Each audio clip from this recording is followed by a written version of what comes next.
Alright, good morning. It's currently 6 almost 7 a.m. here in the EU, and finally I can attempt the tier double question mark of...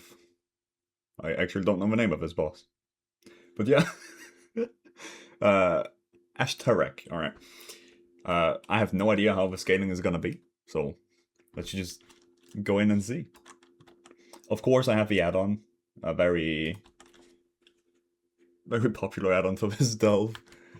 It's not automated, so you have to manually click things, which is fine. Oh.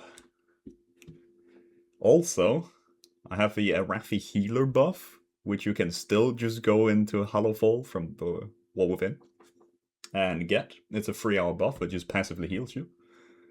I always like to test if it works for these Nemesis bosses. And for some reason it works with this one, but it didn't work. It didn't work with Nulleaus.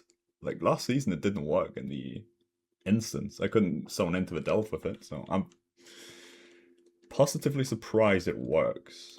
Alright, I kind of forgot to mention a few details before I killed this guy, so if you are curious, this is my gear. I was pretty lucky getting a Freight Runner's Flask. It's really strong for Destro, lines up with Infernal every single time, we like that.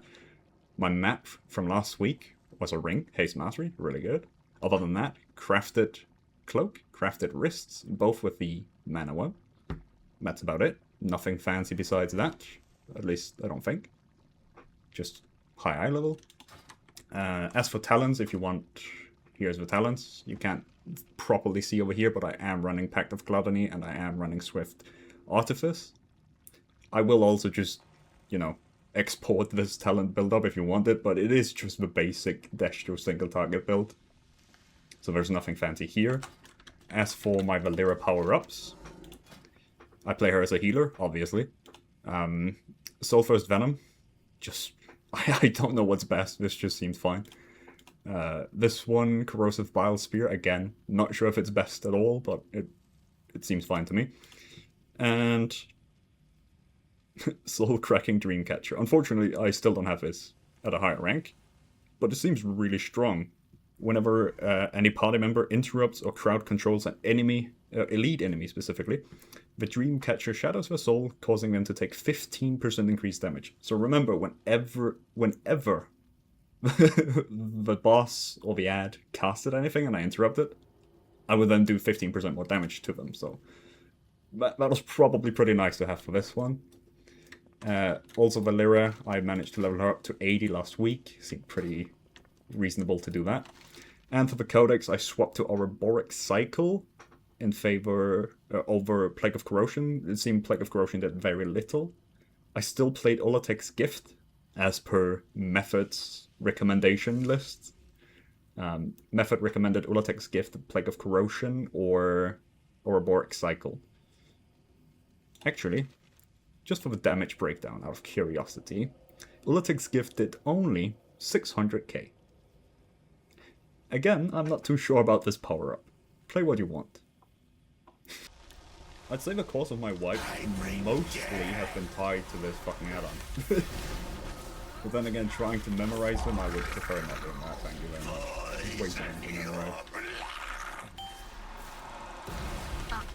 Pesky magic. Like, if they just improved the fucking visual for it, it would be so much better. I get that you can sort of see the visual, which is why I sort of believed it was probably in the answer. But man, it's a bad visual. It's like Kavessa. Kavessa had such terrible visuals. Pesky magic. Oh, this is a slave phase.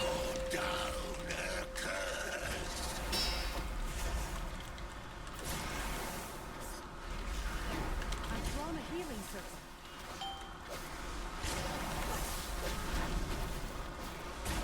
Purple. Orange. That's a target. Blue. Orange. Kinda hate this orange shit. It's pretty annoying.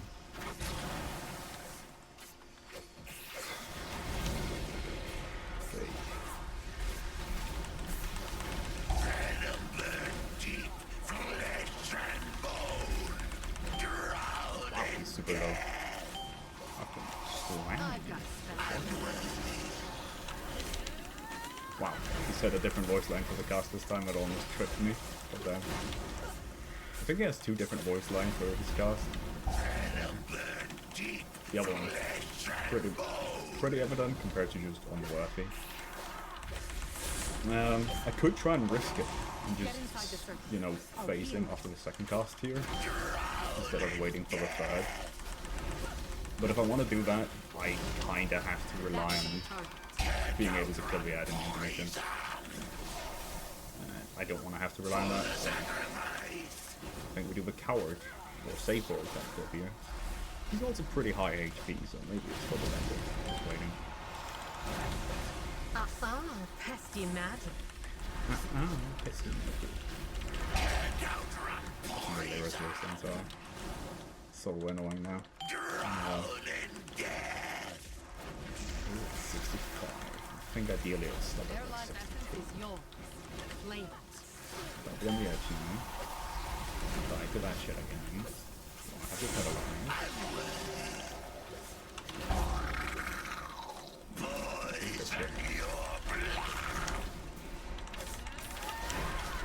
I've drawn a healing spell. Give me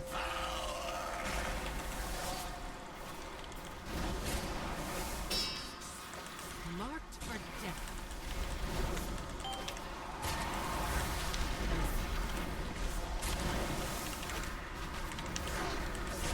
Red. There's a lot of the same colors going on here. Will restore you. Fucking red, blue, red, blue. Red. Stay here and recover. Orange.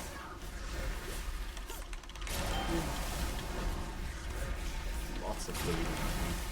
That's pretty nice. drown in death. I've got a spell too.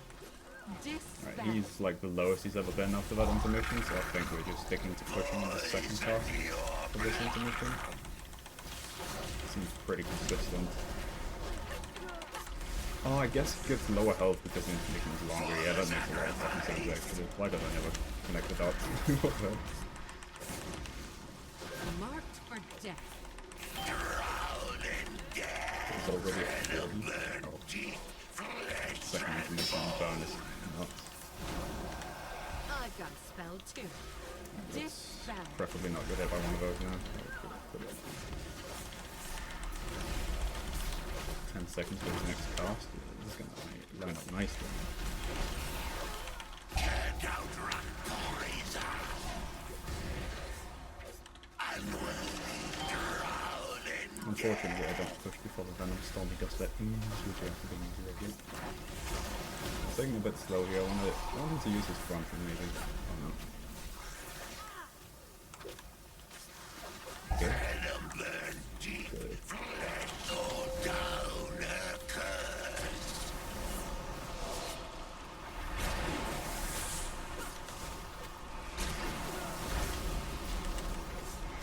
That's our target.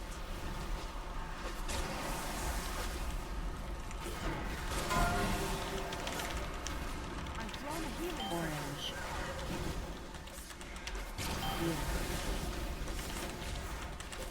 Purple.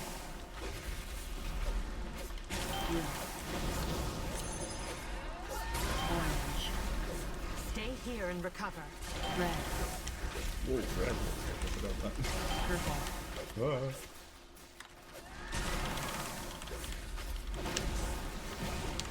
Is there anything different now in this part of the fight? I genuinely forgot if there was anything in this space. Drown in death. For the sacrifice. I like when he says for the sacrifice. That makes it very fucking clear what he's casting. The other voice line does not make it very clear. Marked for death. Decent front, let me cast this so far. Thank you. I removed the magic of pursuit. Can't outrun poison.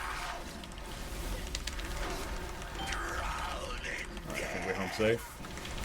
Unending resolve just to flex, but I didn't need that. go. Woo. That took way longer than it should have. Fable let me solo him. There it is. Within 2 hours. Actually, an hour and a half. It took me... Wait. No, it took me an hour and 10 minutes. That's pretty good. That's pretty good. Do I have to loot him? Oh my god, that's a lot of loot. Alright, so that's gonna be it for this video. I will try my best to make more videos in the future. I'm so sorry. I'm simply too addicted to the game. The editing process takes usually a long time, especially with the Employee of the Month video. I think it took me a whole month to finish that video, so bear with me. I do kind of have a subject I want to make a video about. It's also tied about completionist stuff, so not really related to a season, so I'm just waiting a bit to drop that. Well, first of all, to edit it, and then to drop it at a more reasonable time, maybe during the middle of this season, when things have calmed down a bit. But for now, thank you so much for watching. I hope my POV helped you gain insight in how to defeat this boss on your own, and I will see you in my next video. Take care.